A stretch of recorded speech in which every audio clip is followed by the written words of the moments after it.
Sintonizando a Conciencia. La divulgación científica en Tabasco. Un espacio que pone a disposición de todo público la ciencia, cómo se hace la ciencia y su contribución al avance de la sociedad. Un enlace de la Universidad Tecnológica de Tabasco e instituciones generadoras de conocimientos a través de la señal de Sintonía UTAP. ¿Qué tal, amigos? Bienvenidos a su programa Sintonizando a Conciencia, la divulgación científica en Tabasco. Les saluda su amiga y servidora Verónica Madrigal Rivera, y en este programa nos acompaña el doctor José Alberto Gallardo Cruz del Centro del Cambio Global y la Sustentabilidad en el Sureste. Bienvenido. ¿Cómo está, doctor? Hola, buenos días, muy bien. Nos da muchísimo gusto que nos acompañe. Este es nuestro segundo programa de Sintonizando a Conciencia y vamos a platicar sobre la cuenca del río Sumacinta y su zona marina de influencia. ¿Por qué la cuenca del río Sumacinta y cómo se da este proyecto de investigación? Bien, la cuenca del río Sumacinta es uno de los espacios mejor conservados que tiene el país. Y al mismo tiempo, aun cuando está tan bien conservado, es de los espacios menos atendidos por políticas, por la atención del público en general, y también del propio estado de Tabasco y de los otros estados que lo cruzan, que es Chiapas y Campeche, ¿no? Y la propia Guatemala, que es donde se origina el río. ¿Por qué el proyecto de investigación? Bueno, el centro de investigación donde yo trabajo tiene como objetivo, como misión, el hacer investigación, pero no investigación de la manera clásica, sino hacer investigación que tenga un impacto directo hacia la toma de decisiones.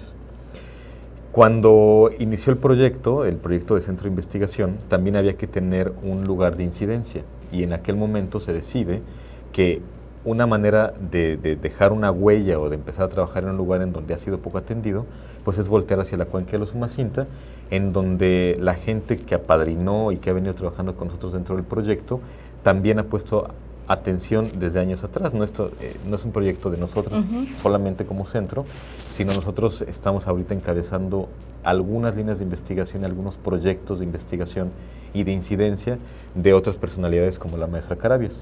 Entonces, en aquel momento se toma la decisión de voltear a ver hacia la cuenca de los Sumacinta, hacer investigación y hacer este otro plus, que es hacer la transferencia del conocimiento directamente hacia quien puede tomar decisiones en el territorio y hacer una acción que repercute en la conservación y el desarrollo sustentable de una región tan importante como es el río Sumacinta. En estos momentos, después de 3 años de investigación que ustedes llevan en la cuenca del río Sumacinta, ¿qué han encontrado? Bueno, de las cosas más importantes que yo resaltaría es que la cuenca de los Sumacinta, y en particular en la parte tabasqueña, está más conservado de lo que la mítica popular acepta, ¿no? o se dice. Típicamente, cuando yo no soy tabasqueño, pero cuando uno habla del estado de Tabasco, uno piensa en que todo el estado está completamente deforestado, lo cual es casi cierto. O sea, durante mucho tiempo las políticas de desarrollo del estado fomentaron y repercutieron directamente sobre la cobertura vegetal que tiene el estado. Esto eliminó casi por completo la cubierta vegetal. Pero aún así, aun cuando hubo una política de fomento de deterioro ambiental completamente dirigida hacia la ganaderización del estado, podemos decir que no lo lograron del todo, ¿no? Y que muchos de los espacios muy conservados del estado y del río Sumacinta pues le pertenecen aún a Tabasco, ¿no? Entonces tenemos, por ejemplo, el caso de Pantanos de Centla. En algunas partes del municipio de Balancán y Tenosique también hay lugares muy conservados, pero estos sitios conservados no son como los otros lugares, como en Chiapas, en donde tienes grandes manchas todavía de cobertura forestal, sino más bien la riqueza está en relictos chiquitos que algunas veces están desarticulados entre sí, pero aún así encontramos muchos pedacitos, ¿no? Entonces, ese es para mí uno de los principales hallazgos y una de las cosas que estamos tratando más de promover, ¿no? Que aún hay mucho que hacer, que aún hay mucho por conservar y que deberíamos de optar ahora sí por políticas de desarrollo que estén enfocadas hacia el desarrollo sustentable de una región así. En la cuenca de los Sumacinta, dentro de la información que usted nos compartió amablemente, dice que hay 53 especies de anfibios, 120 de reptiles, 524 de aves y 169 de mamíferos. ¿Qué podemos hacer como ciudadanos comunes y corrientes para seguir conservando todas estas especies? Bueno, en primer lugar, lo más importante es no verlos como entidades aisladas de nosotros, ¿no? Que ese es un error que normalmente se comete, el hecho de que uno diga, tenemos una enorme diversidad que a veces se numerifica, ¿no? Entonces decimos, tenemos 1000 especies. Estos números son números conservadores porque es lo que apenas conocemos. Gran parte de la biodiversidad del país aún está por descubrirse, pero siempre lo vemos como una cosa alejada, ¿no? Sí. Y en el mejor de los casos lo vemos como una curiosidad de un zoológico. Y nos vemos muy aislados de lo que representa para nosotros la existencia de esta diversidad. Actualmente la atención está muy puesta hacia temas como el cambio climático, el cambio global, ¿no? Dentro de lo cual la pérdida de biodiversidad es un eje crucial, porque el hecho de que exista biodiversidad dentro de un estado le permite a todos los ecosistemas, le permite al funcionamiento climático, al funcionamiento de los sistemas hídricos, al funcionamiento de la sociedad, al funcionamiento económico, permitir seguir adelante. Entonces, el punto número 1 es el reconocimiento de la importancia de que la biodiversidad es un eje esencial para la existencia de la humanidad, ¿no? Entonces, eso es lo más importante. Y a partir de ese reconocimiento, entonces empezar a tomar acciones que vayan más allá de considerar a esta biodiversidad como algo bonito, ¿no? Sino como algo fundamental. Normalmente estamos acostumbrados a ver a la biodiversidad como algo que uno puede explotar, ¿no? Y eso es un error porque lo que nos ha enseñado estos últimos años es que a medida que uno va disminuyendo la biodiversidad del planeta, la capacidad de respuesta que tenemos como humanos ante cualquier tipo de eventos como el cambio climático se va disminuyendo, porque la biodiversidad en su conjunto, no solamente en el número, sino las funciones que permiten a los ecosistemas funcionar, son lo que sirven como amortiguadores de lo que está ocurriendo de cambios dentro del planeta. Ya pasamos el hecho de la biodiversidad y que tenemos que ponernos todos de acuerdo y participar dentro de esto, como dice el doctor, no vernos como entes separados, sino como parte de un modelo, ¿no? Sí, de un sistema. De un sistema.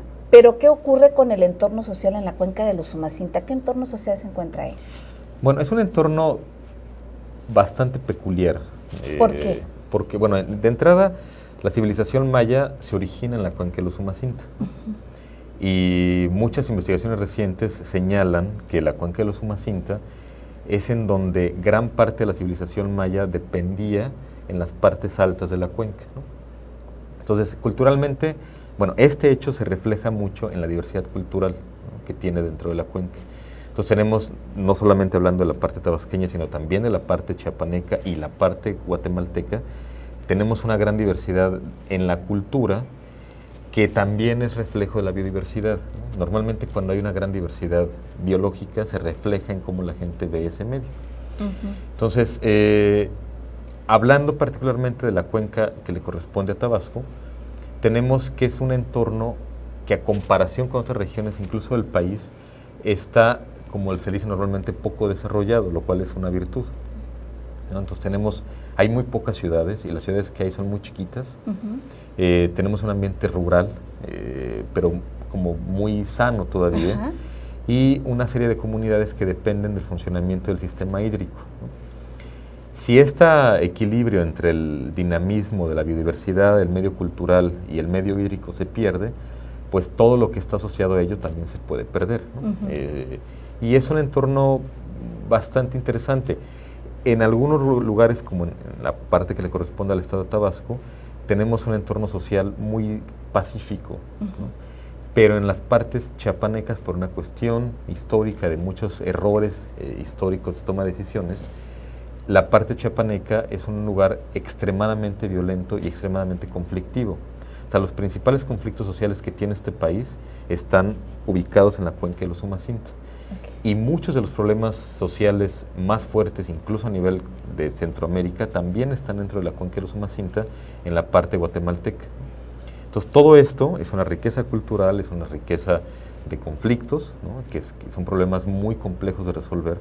Son cosas que ponen en riesgo todo el equilibrio, ¿no?, el equilibrio de la biodiversidad, el equilibrio social, y que entonces lo que uno tiene que hacer es, al tratar de entender y de atacar este tipo de problemáticas, es hacer un paneo integral para tratar de entender y entonces proponer medidas que no sean aisladas y que lleguen a proponer soluciones sin considerar todo el entorno. ¿Qué medidas se propondrían en este caso?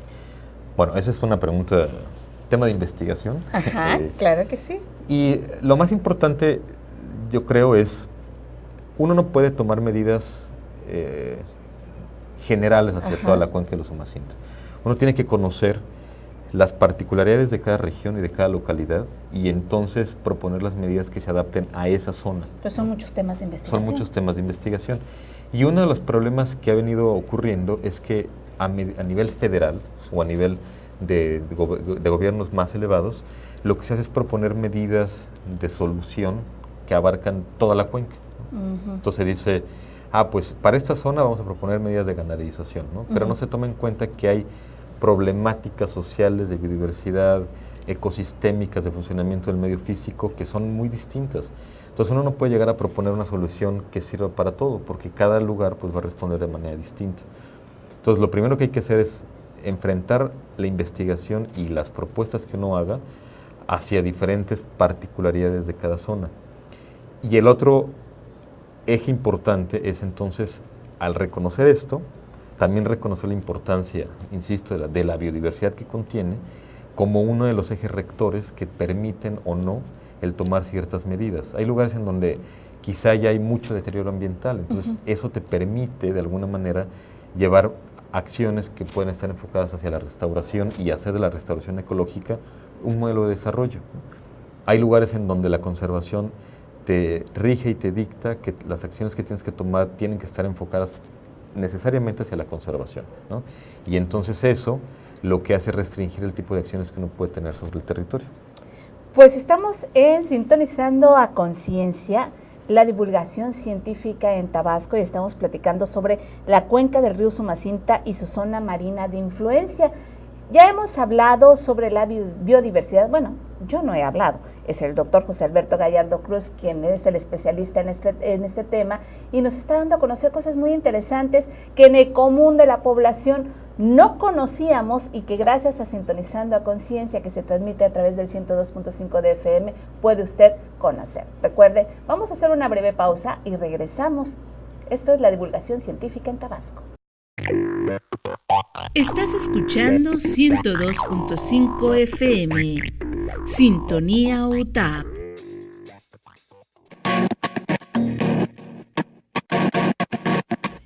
Ingeniería en Tecnologías de la Información. En esta carrera aprenderás a instalar y configurar equipos de redes y telecomunicaciones, desarrollar sistemas de información, diseño y elaboración de páginas web, así como también administrar y dar mantenimiento a infraestructuras de telecomunicaciones. Podrás desempeñarte profesionalmente en empresas públicas o privadas que requieran o utilicen infraestructura de telecomunicaciones, en áreas administrativas, mantenimiento y desarrollo de nuevos sistemas de información o creando tu propia empresa de servicios. TSU en Desarrollo de Negocios, área Mercadotecnia. En esta carrera aprenderás a realizar investigaciones de mercado, desarrollar planes estratégicos de mercadotecnia y campañas de ventas, implementar y evaluar el desempeño de las acciones de la empresa en ventas, compras, inventarios, proyectos de comercio, promoción y publicidad, así como también detectar oportunidades de negocios nacionales e internacionales. Podrás desempeñarte profesionalmente en áreas de ventas y servicios, mercadotecnia, promoción y publicidad, relaciones públicas, administración, comercio, investigación de mercado, servicio a clientes, consultor en el desarrollo de nuevas empresas, elaborando propuestas de inversión, puede ser empresario o asesor independiente para pequeñas y medianas empresas. Estás escuchando 102.5 FM, Sintonía UTAP. Gracias por continuar con nosotros en Sintonizando Conciencia. La divulgación científica en Tabasco. Nos acompaña el doctor José Alberto Gallardo Cruz del Centro del Cambio Global y la Sustentabilidad en el Sureste. Estamos hablando sobre la cuenca del río Sumacinta y su zona marina de influencia. Doctor, ¿cuál es la vulnerabilidad de la cuenca del río Sumacinta? Bueno, una de sus vulnerabilidades más importantes es la vulnerabilidad social. De hecho, en el marco regulatorio internacional de lo que se considera vulnerabilidad, el eje central es la vulnerabilidad social, ¿no? ¿Y por qué es que es vulnerable algo? ¿Por qué algo puede ser vulnerable? Pues porque está en riesgo y hay una serie de riesgos que afectan o que pueden afectar a la población que vive ahí. Si zonificamos a la cuenca del Usumacinta en diferentes regiones, podemos ver que, no sé, la población costera y la población que depende directamente de los recursos que están en la costa, pues es vulnerable a factores como el incremento del nivel del mar, ¿no? Entonces hay regiones en este estado, en la parte en particular de la cuenca del Usumacinta, en donde el avance del nivel del mar está poniendo en riesgo a las comunidades que viven en la costa, ¿no? No pertenecen, este ejemplo que voy a dar a la cuenca del río Usumacinta, pero por dar un ejemplo, cerca de la laguna de Machona, cerca en Paraíso, hay sectores en donde se han perdido 37, 50 metros de costa en los últimos 5 o 6 años.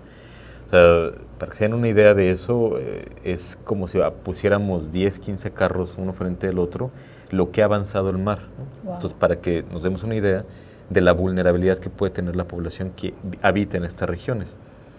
Otro factor de vulnerabilidad puede ser la pérdida de suelos, que está favorecida por las malas prácticas agrícolas, ¿no? Entonces, cuando en el estado se implementaron políticas de ganaderización, se perdió mucha la cobertura forestal que tiene el estado y eso ha favorecido muchísimo la erosión.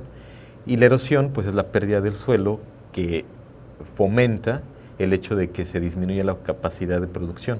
Entonces tenemos muchísimo suelo perdiéndose en los ríos que acaba en la costa.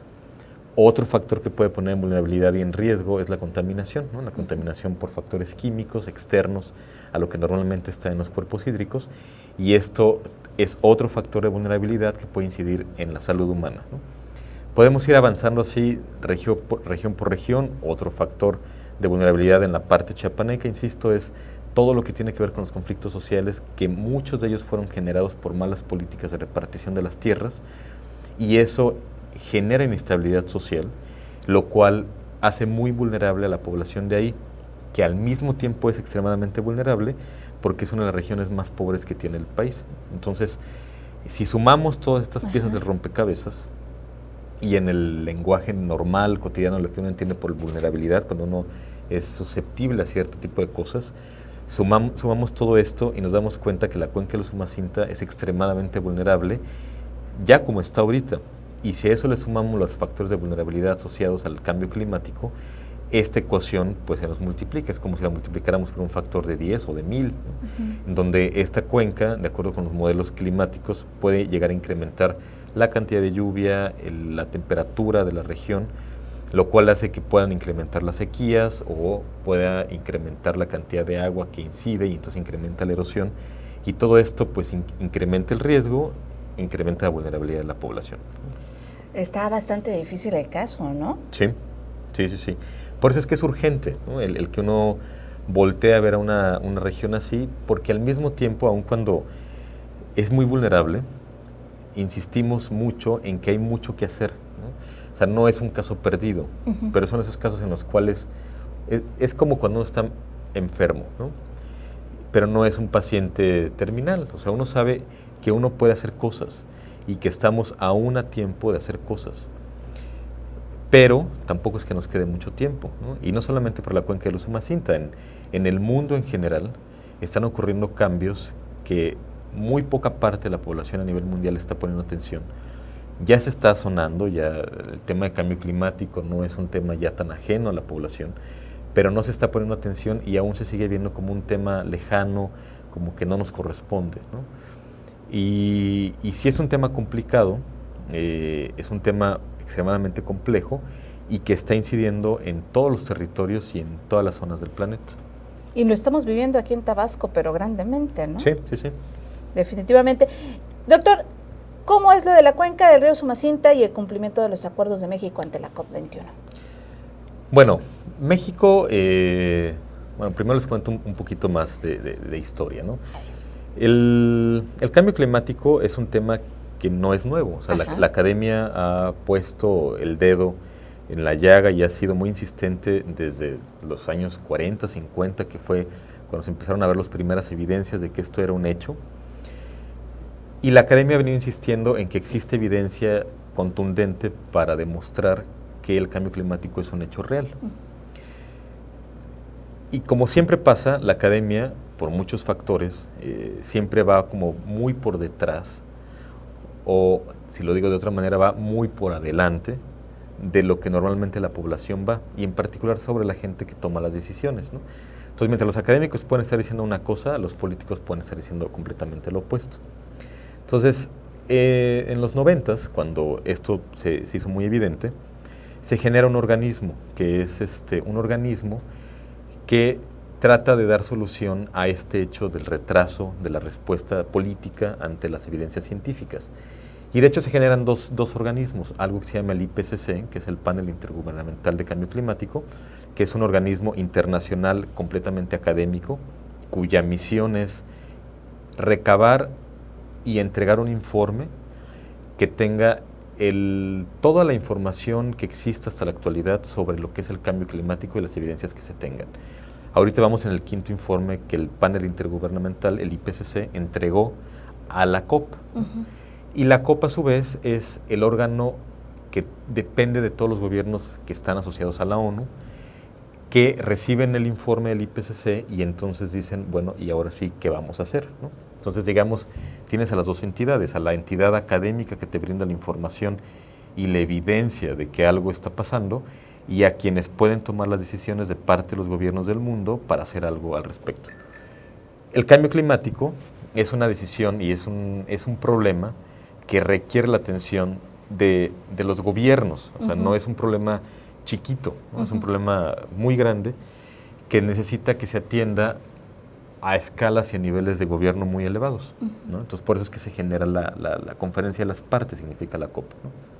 Entonces, la COP se ha reunido durante muchas veces, y en la 21 emisión de la reunión que tuvo en París en diciembre, fue cuando para el mundo era muy importante esa reunión, porque ya se tenía el 5º informe, mucha parte de la población estaba consciente de que el cambio climático era un hecho, y además el gobierno de Francia, que fue donde se llevó a cabo la reunión, estaba presionando mucho para que fuera una reunión ejemplar, a comparación con otras que ha habido en las cuales no se ha llegado casi a nada, ¿no? Entonces, en esta COP, que fue emblemática y fue muy importante a nivel mundial, México hizo una serie de compromisos en las que se compromete a hacer acciones que realmente incidan sobre las emisiones que son las que generan el cambio climático a nivel mundial, y en particular sobre lo que México emite como de dióxido de carbono, y que son las que inciden sobre el cambio climático, ¿no? Entonces, esta breve introducción lo que da pie es, ok, entonces México se compromete a una serie de acciones. ¿Qué tipo de acciones son? Son acciones que disminuyan la cantidad de emisiones que como país emitimos y contribuimos al cambio climático. Y muchas de ellas tienen que ver con acciones de conservación y restauración de los ecosistemas naturales. Entonces, aquí es donde viene la conexión hacia la cuenca del Usumacinta. Si México a nivel internacional se compromete a conservar y a mitigar las emisiones de gases de efecto invernadero, y la cuenca del Usumacinta es un espacio que está bien conservado y que además podría estar siendo restaurado, entonces eso obliga a que voltemos la atención hacia la cuenca del Usumacinta, porque es un espacio de oportunidad, ¿no? Entonces, si aprovechamos estas oportunidades que nos brinda, podemos, al conservar la cuenca del Usumacinta y al restaurarla, estamos ayudándole directamente al gobierno federal a cumplir con lo que México fue ante la COP21 a comprometerse. Entonces, si aprovechamos estas oportunidades, entonces podemos aprovecharlas y ayudarle al país, y no solamente a la cuenca, a cumplir, y al mundo, con lo que necesitamos hacer como humanidad. Definitivamente, doctor. Cuando hablamos de ciencia, cuando hablamos de investigación, la mayoría de nosotros dice que flojera, que aburrido. ¿cómo se va haciendo la investigación en la cuenca del Usumacinta? ¿Van ustedes? ¿Va usted con un equipo de trabajo? ¿Todo es teórico? ¿Es investigación de campo, cuantitativa, cualitativa, etnográfica? ¿Cómo es esta investigación? Bueno, es de muchos tipos. Yo me dedico a la ecología de la vegetación, Ajá. ¿no? De la vegetación en sistemas tropicales. Me imagino un Indiana Jones. No pero tanto, pero ¿verdad? de árboles. Ok. Y en particular lo que yo hago es el análisis de imágenes de satélite, ¿no? Entonces, digamos, el mundo lo veo desde arriba. Y ahorita últimamente nos hemos metido mucho en el tema de drones, ¿no? Que utilizar a los drones como herramientas de monitoreo de la vegetación. Y efectivamente la perspectiva que normalmente uno tiene de la investigación, pues sí es a lo mejor un tanto aburrida, ¿no? Eso en gran parte tenemos la culpa los académicos, que no hacemos un esfuerzo por tratar de acercar de manera más amistosamente a la investigación hacia la sociedad, ¿no? Desafortunadamente en México no existe una cultura de la divulgación hacia la población en general, por muchas razones, ¿no? En otros países sí existe esta manera de acercar, a veces incluso a través de novelas o de tratar de hacer mucho más digerible la investigación hacia quienes la están haciendo. Nosotros lo que hacemos es, pues primero te imaginas tú identificas un problema, ¿no? Y la identificación del problema puede venir de muchos lugares. Puede ser que alguien llegue y te diga, oye, yo tengo un problema y ayúdame a resolverlo, ¿no? Esa es una manera. Otra manera es que tú te pongas a leer lo que otros han hecho e identifiques una pregunta que la gente no haya respondido, ¿no? Y la otra sea, pues, que tú estés pensando y de repente identifiques un problema y digas, yo voy a atacar eso. En el tema de investigación que yo me dedico, que tiene que ver con la vegetación, normalmente las problemáticas están asociadas hacia el funcionamiento de un sistema, ¿no? Entonces uno dice, ya sabemos todo esto de este sistema, pero lo que no sabemos es en particular este tema, ¿no? Entonces uno desarrolla y dices, ok, ¿qué necesito? Bueno, necesito tomar datos de este tipo, necesito diseñar una campaña de investigación, tomar los datos, lo cual es de las partes más divertidas, son muy cansadas, pero son muy divertidas. Va uno al campo y se mete uno a donde haya que tomar los datos y después regresas, analizas los datos y ves qué es lo que te dijo, ¿no? Y confrontas el problema que tú tenías con la posible problemática que tú tenías con lo que te están dando los resultados. Y esa es una parte muy divertida, porque en algunos casos lo que tú pensabas no es lo que el dato te dio, y en la gran mayor parte de los casos los datos te dicen cosas que ni te imaginabas que existían, ¿no? Entonces sí es como un descubrimiento, ¿no? O sea, todo el tiempo tú te imaginas una cosa, los datos te dicen algo, y lo que uno tiene que hacer como académico y como científico es hacerle caso a la evidencia, independientemente de las creencias que uno puede tener detrás, ¿no? Híjole, doctor, se nos está yendo rapidísimo el tiempo y estamos a punto de finalizar sintonizando a Conciencia. ¿Algún mensaje para nuestro público Radio Escucha? Bueno, del tema en particular de la mesa de ahorita es, hay que poner atención a la cuenca del Usumacinta. Y no solamente porque es un espacio que está dentro del estado de Tabasco, no solamente porque es un espacio que está dentro de México, ¿no? Sino que es algo que puede ayudar a el planeta en su conjunto a funcionar bien. Nada más como dato les dejo, en el Golfo de México hay 2 afluentes importantes de agua dulce que son los más importantes. Uno, el más importante, es la cuenca del río Mississippi, ¿no? Que todo el mundo nos imaginamos, ¿no? Dice el Mississippi, pertenece a Estados Unidos y uno incluso puede imaginarse cosas ahí, ¿no? Y si a cualquier mexicano uno le dice la cuenca del río Usumacinta, casi nadie ni siquiera la puede ubicar en el mapa, pero es la segunda principal afluente de agua dulce junto con el Grijalva hacia el Golfo de México. Y la que mejor aporta, de mayor calidad de agua aporta, es la cuenca del río Usumacinta, ¿no? Entonces de ahí la importancia. Y la diferencia entre el río Mississippi y el río Usumacinta es que la contaminación que arroja el río Mississippi hacia el Golfo de México genera la zona muerta más grande del Golfo de México, ¿no? Entonces, sí arroja mucha agua, pero la calidad, dada el mal manejo que se ha dado de la cuenca, genera una zona muerta que es muerta completamente, o sea, ya no hay vida en esa zona, en un lugar tan grande como el estado de Chihuahua, dentro del Golfo de México, y comparativamente contra lo que arroja el río Usumacinta junto con el Grijalva hacia el Golfo de México, no estamos en ese punto todavía, ¿no? Entonces, de nosotros como mexicanos depende que esta agua que estamos arrojando hacia el Golfo de México no termine siendo lo que el Mississippi acabó siendo, ¿no? Después de tantos años. Y si entendemos eso, entonces vemos que el funcionamiento del Golfo de México depende gran parte de los procesos que tenemos como país. Entonces es importante que lo entendamos y que entonces decidamos tomar acciones en el asunto. Muchísimas gracias, doctor José Alberto Gallardo Cruz. Él es del Centro del Cambio Global y la Sustentabilidad en el Sureste. Está realizando una investigación sobre la cuenca del río Usumacinta y su zona marina de influencia. Esto ha sido Sintonizando a Conciencia, la divulgación científica en Tabasco. Soy Verónica Madrigal Rivera. Hasta la próxima. Sintonizando a Conciencia, la divulgación científica en Tabasco. Un espacio que pone a disposición de todo público la ciencia, cómo se hace la ciencia y su contribución al avance de la sociedad. Un enlace de la Universidad Tecnológica de Tabasco e instituciones generadoras de conocimientos a través de la señal de Sintonía UTAP.